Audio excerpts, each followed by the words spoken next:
Well, hello and welcome to India Ideas. I'm Gotham Roy, and if you want to know what is happening at the confluence of science and technology, innovation and entrepreneurship in the country, this is your one-stop show because what we're doing today is talking about the edtech space or the sector among startups. It's seen an unprecedented boom, growth and investment-wise, both during the COVID season, especially because of the closure of schools and universities and attendance being lowered as well in working places.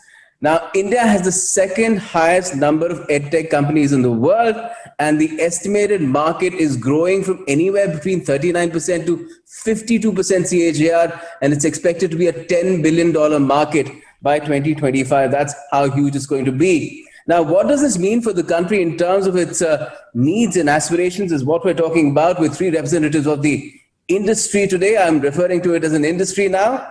We have Mayank Kumar, co-founder and MD, Upgrad, which is India's largest online higher education company. We've got Subramanian Vishwanathan, or Subbu, co-founder and CEO Disperse, which is an AI-powered skills and career acceleration suite for enterprises. And we have Survi Dera with us as well. She's founder and CEO CareerGuide.com, which provides AI-guided career counseling to students. Welcome to you all. First, if I could ask you, Mayank, tell us about your company because it has been around for a while. It's acquired a certain size and certain importance.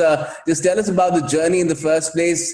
How did it proceed and come to the stage where you're doing pretty well for yourselves right now? No, thanks a lot. Thanks for having us here, Gotham. I think, I mean, as an entrepreneur, as a founder, you will never be doing enough.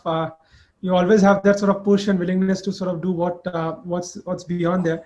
But for us, Gotham, I would just maybe break down our journey into 2 or 3 sort of phases. I think the first phase for us was just about finding whether people will accept online education. And I think when we started off in 2015, online education was not acceptable as a terminology, was not something that people were looking at taking up in a meaningful way. So establishing a good product and establishing the fact that, look, online learning can happen and it's equally good, if not better than what offline education was. That was our first sort of work that we did. And so we invested a lot on technology, our learning platform and our product. I think phase 2 is where we are focusing a lot more on providing outcomes to our learners and now scaling up the business. So that's where now we have come to the scale up part of it, which is where now you feel that, look, we are pretty much all over the place looking at building a culture of lifelong learning in the Indian ecosystem. But overall, if I put it down, Gotham, for us, it's been quite a humbling and fulfilling journey that while you have built a sustainable scale business, at the same time impacting so many people's careers, it just makes you feel that you can go back to sleep peacefully, that at the end of the day, perhaps having what you're doing, multiple careers are getting impacted and getting built. So that's been a quick sort of overview of how the journey has been for us. I would say overall quite pleased with how we have progressed, but there's always that internal drive that you always want more and you always want the next phase of the growth to come in as well. Sounds wonderful. And Subbu, tell us about Disperse because you're also in that skilling people sort of space, but it's more of a niche and you fulfill requirements that companies really need to be fulfilled as well among their employees too. That's right. So Disperse is an AI-powered skills and career acceleration suite for companies, for enterprises. So we approach the skilling problem on a B2B basis. Unlike Upgrad, unlike CareerGuide, we're not a B2C company. We're an enterprise B2B SaaS company, meaning we work with the learning and development functions and the HR functions of enterprises and solve the problem of reskilling and upskilling. So we do that by providing a learning platform that helps in identification of the right skills and identification of skill gaps, measuring it, and creating and delivering the right learning and capability building programs to bridge those skill gaps. So like I said, we approach it from a different angle. Disperse was the winner of the Atmanirbhar app challenge under the category of e-learning. We have 1 million users that we cater to. We are, and some of the top brands that you see, like Amazon, Bajaj Allianz, Swiggy, Uber, Tata AIG, Kotak, all of them use Disperse to power their learning requirements. Great, sounds great. And Surbi, you're in a different category altogether, and we don't have, one of those big edtech startups with us on the show today who are in the K-12 space. But I believe what you do has something that extends K-12 into careers and for students choosing, what more should they be doing where higher learning is concerned. Tell us about your company's progression. Sure. Thanks, Gotham, for identifying this as a different category, not the regular e-learning. That's very important. And that's been an exciting journey personally for me. Talking about building a career guidance category in the country has been a very, very rewarding. And I take immense pride in saying that we have been able to do it. We deal from age group of 9th grade onwards to early professional 25, 26 years. Now, when everybody is talking about, hey, take up this coaching exam, hey, take up this online learning, hey, take up this competitive exam, but which one is right for me is a very, very big question, right? Should I be, because every single one is talking about, hey, do this, this will make amazing career. Hey, do this, this will make amazing career. Now, so that's where Career Guide comes in. What's right for you in the transitions? What's right subject, what's right elective, what's right careers, what right courses, what right colleges, right? Maybe what's right online programs to go ahead with. All of this comes under the basket of career questions. All of this comes under basket of career guidance. And we at Career Guide do this beautifully with help of scientifically supported psychometric tests. We have different assessments for different age group. You want to choose a stream after 10, there's a psychometric test for you. You want to choose a career, there's a psychometric test for you. You want to choose a commerce career, there's a psychometric test for you. Once you take up that psychometric test, we connect you to counselors, certified career counselors, instantly on video and call. That's why whether you're sitting in Bhuj, whether you're sitting in, remotest part, you're not in the elitist of Delhi center or Bombay, but you have the best guidance, best mentor access to. And all of this is done with a marketplace model. We have student on one side, we have career counselors on the other side. We match them with our AI-enabled technology. And yes, you have all the answers, all the career questions solved. Yes, Gautam. Yes, definitely. I mean, that is what is really the key to online education, the technology behind it. And Mayank, just tell us a little bit more about it, because more and more, I guess, the focus is on to ensure that online learning is no different from, face-to-face physical learning in different institutions and perhaps even beyond it. No, I'd say sometimes, Gautam, it is perhaps better. And better than what you would get in an offline setting. And multiple reasons for that. I think we cater to largely working professionals. And look, today, if you ask around everyone, we change jobs every 3, 4, 5, 6 years. And every time that you change jobs, different skills are required. And at that point in time, where you go, you do not have the option of going back to a university and pick up those skills. So from that context, I think online does provide the flexibility, does provide the convenience, that you can learn, pick up skills, and still continue to grow in your career. But I think one of the critical things that we have noticed, Gautam, is that online education was a lot about making content accessible. So if you want the Stanford content, IIT content, IIM content, the content was available. But in true sense, online education is not about making content accessible.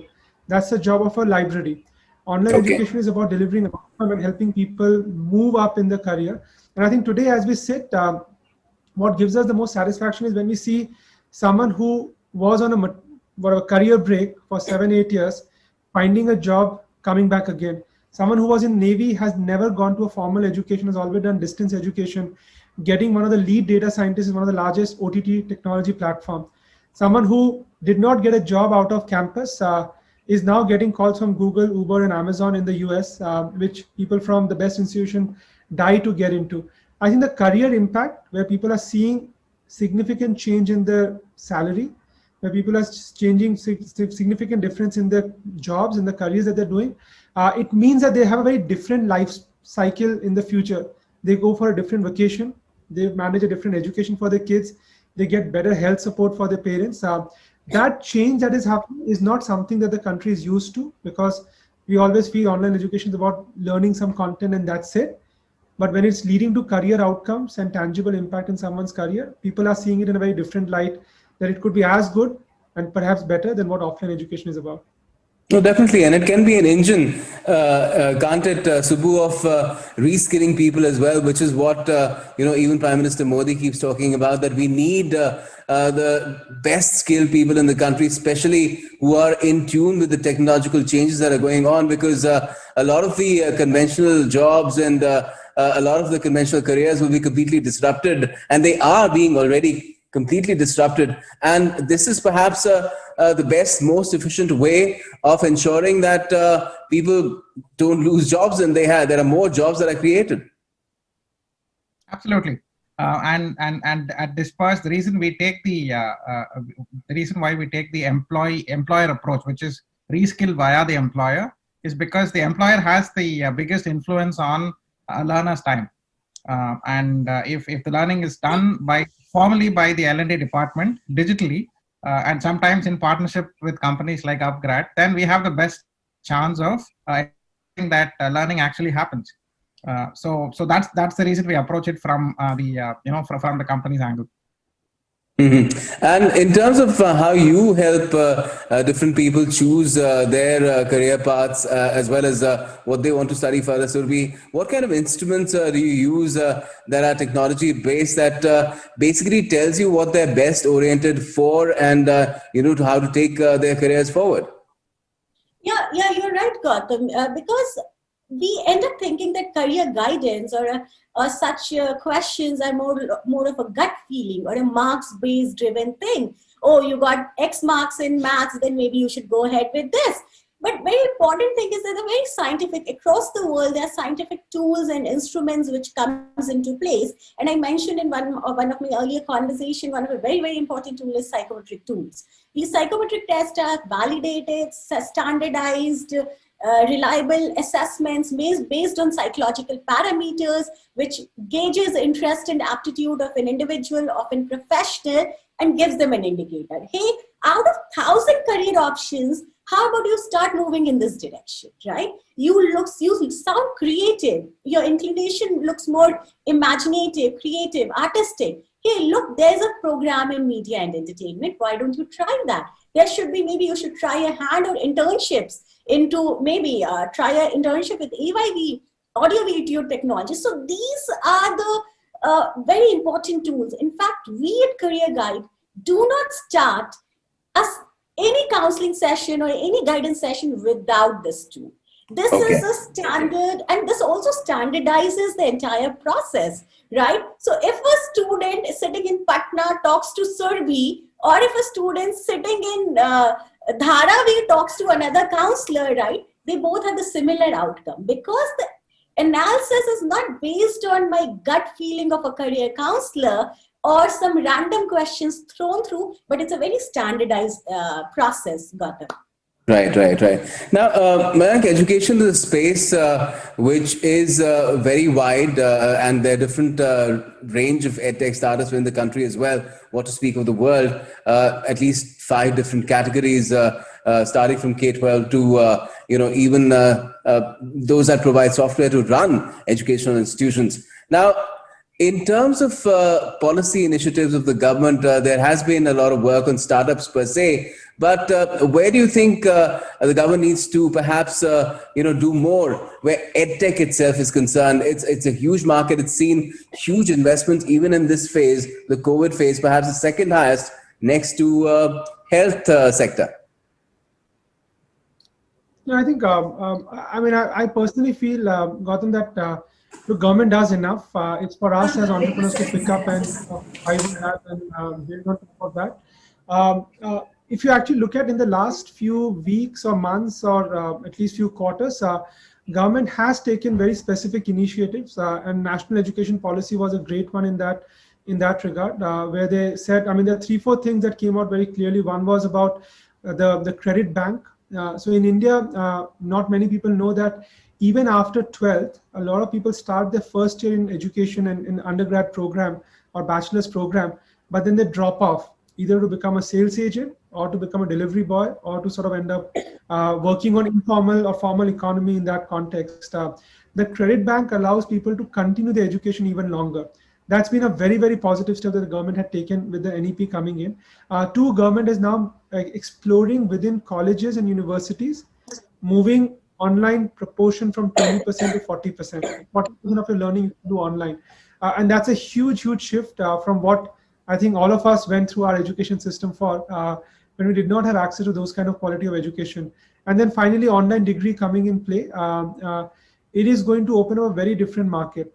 It's just the quality of education when it comes to the tier 2, tier 3 cities. If you get access to the best institutions and best degree coming from a Delhi University or JNU or Mumbai University to a small town in Jharkhand or Chhattisgarh, those things will change the dynamics and demographic of the Indian education ecosystem. But I personally feel that, look, we don't want anything specific from the government coming in. Encourage entrepreneurship, encourage the adoption of online education. I think EdTech entrepreneurs are smart enough to figure out what they want to pick up and build on top of that. Okay. Subbu, do you agree with what Mayank has said, or do you feel that the government does need to perhaps put in some guidelines in place as to how this business of online education be conducted, especially beyond schools, where there's a lot of gray area, and different state governments, different institutions also sometimes have different things to say about it? Absolutely. I think the government can do quite a lot. It is true that entrepreneurs are smart and they can work within constraints, but what if the constraints are relaxed? There are three things that I can think of from a government's perspective. The first is, if you look at governments in Singapore and Malaysia, they offer reimbursements for workplace lifelong learning programs. So for example, if I'm a 30-year-old, if I want to upskill myself, I want to do a training program, the government actually gives money to the learner, to the employee, as part of the upskilling budget. So I think if these sort of training reimbursement programs exist formally by the government, that would create incentives for the population to actually upskill themselves. And the government can create tracks. You can create tracks for everything from the NSDC sort of skills to the more high-tech skills like data science and computer animation, graphics, and so on. So that is the first thing that I think the government can do. The second thing the government can do is sort of create a centralized platform for micro-credentialing. I think that is something where technology and startups can actually play a role. So you have your Aadhaar card, right? So Aadhaar card is the universal identification for somebody. Why not have a universal, centralized, blockchain-based credentialing system that the government runs? That the government knows that Gotham Roy, for example, is a certified media broadcaster, and this is his proficiency level. And the government is fully equipped to do that. In fact, we'd love to partner with the government to do something like that. And the third is, I'd say, give equal recognition, like Mayank said, for online as well as offline learning programs. I think the new education policy is the right step in this regard. But I would like that to be extended from formal education given by universities and educational institutions to learning in the workplace. So make online learning an equal citizen, a first-class citizen compared to offline training. Okay, that's quite a bit you suggested, and perhaps you might have made some of those suggestions even when you were part of that app innovation challenge. So would you like to add something in terms of what kind of policy initiatives are required to ensure that our students, aspiring people who want good careers or want to start their own businesses, that is also something perhaps you might be counseling about, end up doing what they want to do? Sure, Gotham, thanks. I've been part of a lot of policy making, especially around career counseling with different government bodies. And I totally agree with Mayank when he says that enough load on government, let's entrepreneurs come forward. And if you will see that COVID has nothing been, is analogous to what demonetization did to online inclusions of payments and financial inclusion, which brought everybody in. That's exactly what COVID has done to online education. Today, I don't have to teach a rickshaw puller's family why somebody has to go online to learn something. They have learned this process. This is actually eased work of government and eased work of entrepreneurs, maybe by a decade, to jump, start and get ahead of that mindset. I definitely think National Education Policy is a very, very ambitious document. Interestingly, that's a very, very good intent from the government side, saying that, hey, we recognize we require change. Now they have outlined it. When it gets implemented, that's a different story. But yes, a lot of very beautiful points. Like it talks about we don't want rote learning. Once they say that we want to kill the tuition culture, and the credit system, which Mayank pointed out, that dropouts will also get a vocational degree. And you will have mobilization of education. I don't have to strict with maths, physics, chemistry combination. I can pick up a lot of combination the way an IB school student does. So there's a lot of all these things government has talked about in new education policy, and that's a good enough cue for all the parents, students to start looking towards it. What definitely government can do, Gotham, is put a digital cheap device on everybody's hand with a cheap internet connection, and trust me, rest of it will be done by the smart demographic of India and the smart entrepreneurs of India. We're working towards it. The infrastructure is being strengthened, and the price of smartphones has been coming down as well. But perhaps for e-learning, you need a bigger screen device as well. That is something that our manufacturers, and it's all about Make in India and Made in India now as well, they could be looking at as well, because the market is huge. Mayank, when you talk about this COVID phase, there is this realization as well that now vaccines are coming in, and we will have a situation perhaps next year where students will start getting back to schools, people will be attending offices 100%, and then what will happen to online education? Are you guys pondering that eventuality and working on what to do about it to ensure that you guys keep growing the way you guys have been projected to grow? No, I think we are very, we are not thinking about that at all.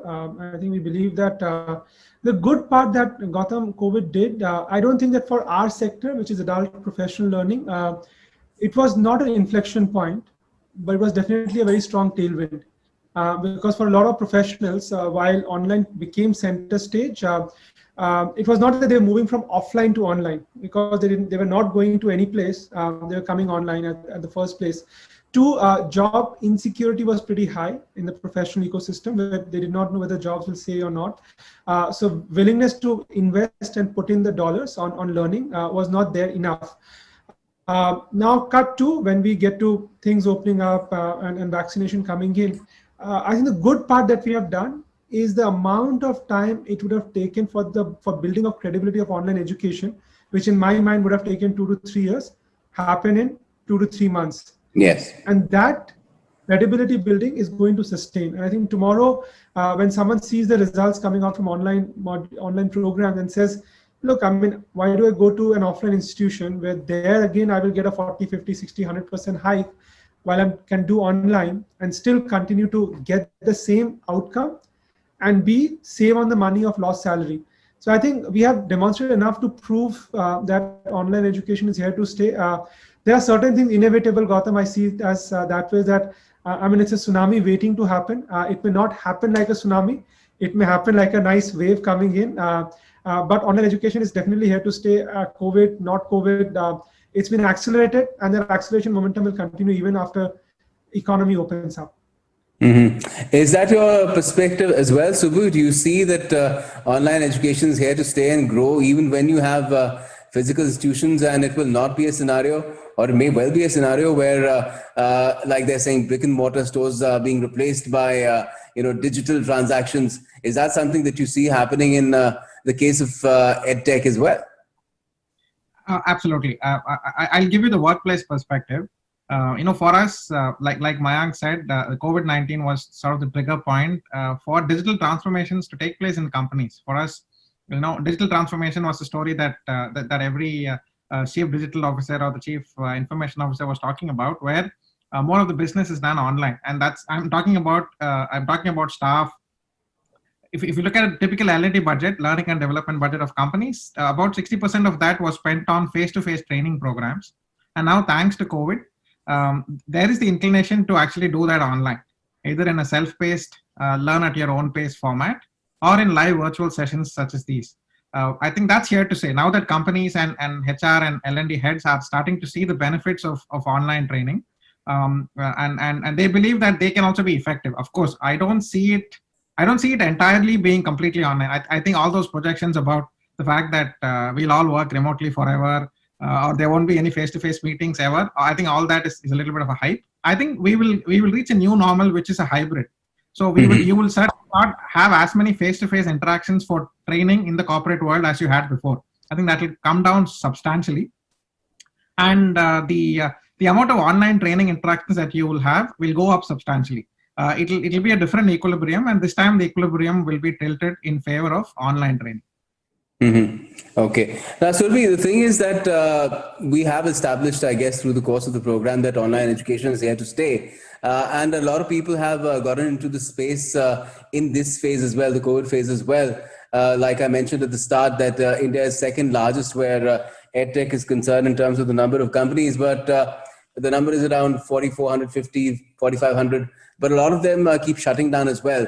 Now, you've been around for quite some time. If people want to sustain their businesses, what kind of advice would you give? Because this is a show where we want people to, be more and more entrepreneurship, come up with companies that innovate for the country and take it forward. Also provide jobs. Yeah, Gotham, thanks for this question. In fact, the beauty of education business is that it can be for profit, but you can only sustain if you're doing original, authentic work. You're not doing for investors, you're not doing to create a show, or you're not doing to just because the hype of some sector coming up.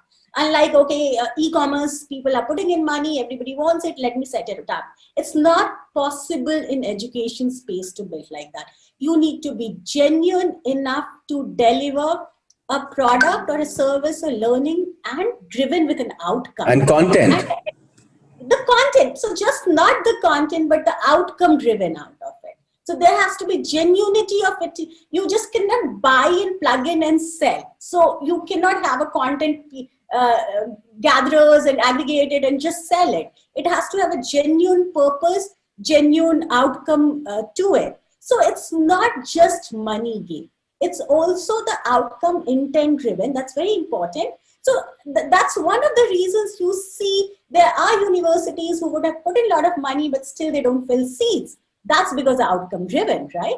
So very important. The beauty of this business is if you do good, it's not your sales and marketing which will drive or fuel your growth. It's the real users which will fuel your growth, which will bring out the word of mouth and will talk about it and then bring you the next set of users.